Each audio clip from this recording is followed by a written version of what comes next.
This now is the latest from Harrisburg. Governor Wolf's veto of a bill that lets school districts make their own rules on sports and spectators stands. A short time ago, the State House took a vote to override that governor's veto, and it failed by 5 votes. Nicole Ford joins us live now with what this means for the future of spectators at games. Nicole?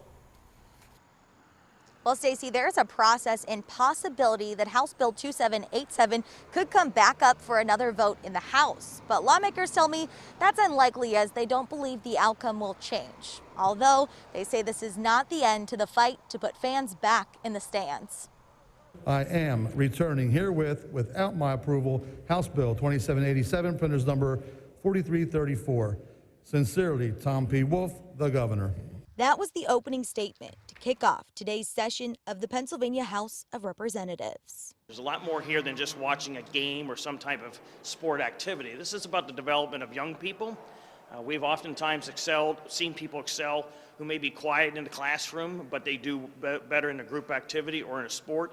Lawmakers went back and forth on Wednesday on an override vote of the governor's veto on the spectator bill. We believe this is what the general public wants. While the first time around, the bill passed with 155 votes, not all representatives were on board the second time. But the hard fact is that capacity limits have saved lives in Pennsylvania, thousands, and it is not time to do away with them. To quote our late Justice Ruth Bader Ginsburg, that would be like throwing your umbrella away in a downpour because you're not getting wet. With 130 votes yes, 71 no, the governor's veto stands, missing the mark by 5.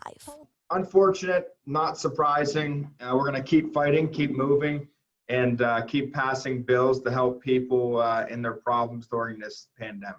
Local athletic directors tell me they can make the decisions that will best protect their communities and feel that is still possible without this bill. We have a plan in place here right now to try to open our facilities up a little bit more to about 15% of our capacity outdoors and 5% indoors. Now, Representative Kale tells me that we could be seeing new pieces of legislation introduced that would target indoor capacities.